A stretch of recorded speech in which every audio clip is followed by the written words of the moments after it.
Pemerintah bertemu sejumlah perwakilan mahasiswa di Istana Kepresidenan Jakarta. Dalam pertemuannya keduanya membahas terkait tuntutan 17+8 yang menjadi fokus diskusi.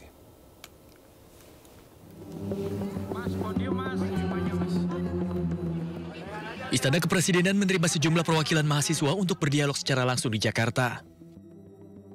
Mereka diterima oleh Mensesnek Prasetyo Hadi dan Mendiktisaintek Brian Yuliarto sebagai representasi Presiden Prabowo Subianto. Dalam dialognya, kedua pihak berdiskusi mengenai tuntutan 17+8 yang menjadi fokus utama.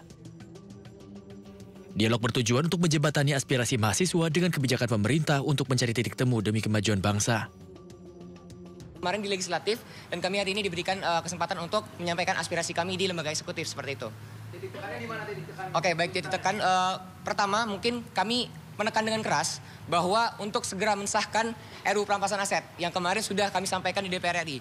Namun mungkin untuk hari ini kami segera secara lantang juga atas nama BEMSI Kerakyatan menyampaikan bahwa kami dengan tegas untuk menuntut dan menekan Bapak Presiden Republik Indonesia untuk segera membentuk tim investigasi terkait dugaan makar. Seperti itu, kawan-kawan. Tanggapannya cukup baik. Tadi kami diberikan waktu kurang lebih nanti belum tahu ya waktunya berapa, tapi tadi Bapak Mensesnek sudah memberikan respon yang cukup positif dan segera akan disampaikan ke Bapak Presiden. Kebetulan memang tadi sebetulnya Pak Presiden ingin menemui kami, namun ada acara maulid di Istiqlal kebetulan. Iya? Belum sempat ketemu sama Bapak Presiden. Dialog ini juga menjadi salah satu cara untuk memahami tuntutan mahasiswa untuk bersinergi membangun bangsa ke depan.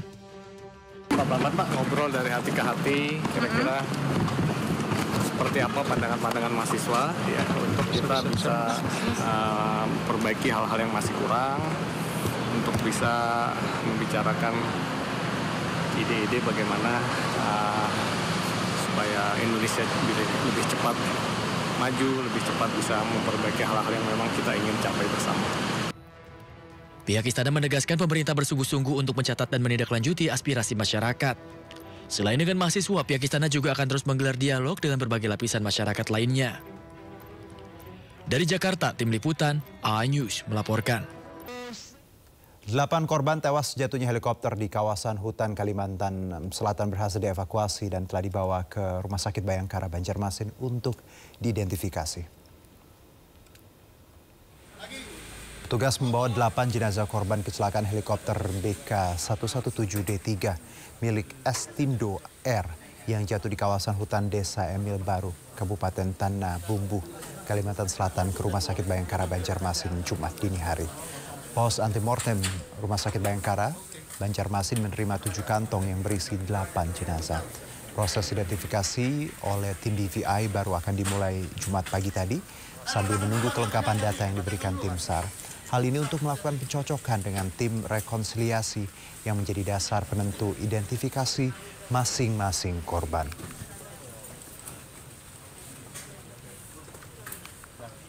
Tim postmortem nanti akan melakukan pemeriksaan terhadap korban, ya, kemudian menentukan bagian-bagian, ya, karena kita juga tidak bisa prediksi ya kalau kondisi crash seperti ini bisa terjadi hal-hal yang dari derajat ringan sampai derajat parah kerusakannya. Duka menyelimuti kediaman keluarga Kapten Haryanto Tahir, pilot helikopter yang jatuh dan ditemukan di tengah hutan di Tanah Bumbu, Kalimantan Selatan. Keluarga Kapten Haryanto Tahir, pilot helikopter yang jatuh dalam penerbangan dari Kalimantan Selatan telah berkumpul di Makassar, Sulawesi Selatan. Istri dari Kapten Haryanto, Masni Muhlis, telah bertolak ke Kalimantan Selatan bersama beberapa anggota keluarga lainnya, termasuk anak pertamanya.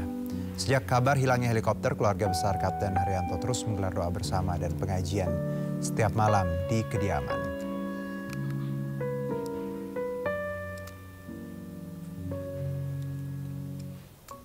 Basarnas bersama TNI dan Polri menggelar konferensi pers pasca identifikasi 8 korban helikopter BK117D3 di kawasan hutan Mentewe, Kabupaten Tanah Bumbu, Kalimantan Selatan.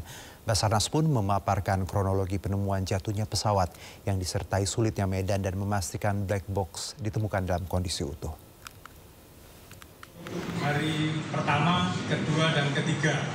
Tapi memang karena cuaca di lokasi kabut dan juga hujan beberapa hari, sehingga schedule penggunaan heli yang kami bisa maksimal mungkin hari pertama kami upayakan 2, ternyata tidak bisa, hanya 1 bisa terbang, setelah itu sampai sore tidak bisa. Kemudian hari kedua juga demikian, kami harapkan bisa di 4 sortie dengan menggunakan heli yang ada 5 heli, ketika itu ternyata juga tidak maksimal, hanya bisa sampai 2 sortie, kemudian sortie terakhir ketiganya sore juga sudah gelap. Kemudian hari ketiga tanggal 3 kita juga berusaha maksimal karena pada saat hari kedua sore itu sempat terbuka, jadi kita menerbangkan heli dari PT Estindo kan agak terbuka, agak sedikit terlihat tapi juga tidak jelas. Nah kemudian pada siangnya itu rekan-rekan dari tim darat yang terdiri dari Basarnas, kemudian juga TNI Polri, kemudian rekan-rekan dari kewilayahan termasuk para relawan yang ikut terlibat berhasil menemukan lokasi jatuhnya heli tersebut. Nah, dari situlah kemudian kita berusaha untuk mengevakuasi, ya, karena ternyata dari kita lihat di atas sudah rusak, ada yang terbakar juga. Nah, inilah mungkin yang menjadi tantangan kita. Sebetulnya kami berharap evakuasi dilakukan pada hari ketiga. Setelah ditemukan itu hari keempat, hari Kamis kemarin bisa maksimal, harapannya 1 hari. Ternyata juga karena medan yang sulit, seperti kita ketahui hujan juga itu kemiringan dinding tebing di bukit hampir 70 derajat, sehingga hutannya juga masih tertutup, hingga beberapa rekan-rekan kita dari Polri, dari Korem, dari Polda, rekan-rekan Bimob dan juga Basarnas dan relawan berusaha untuk membabat dan membuka jalan.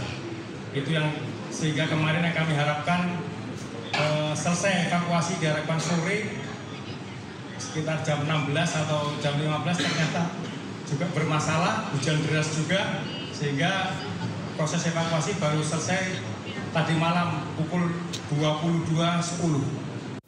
Ya pemirsa, sebelumnya helikopter pengangkut 6 penumpang yang dilaporkan hilang kontak di Tanah Bumbu, Kalimantan Selatan ditemukan sekitar 700 meter dari air terjun Mandin Damar. Tim SAR telah mengevakuasi jenazah 2 orang kru dan 6 penumpang ke Rumah Sakit Bayangkara, Kalimantan Barat.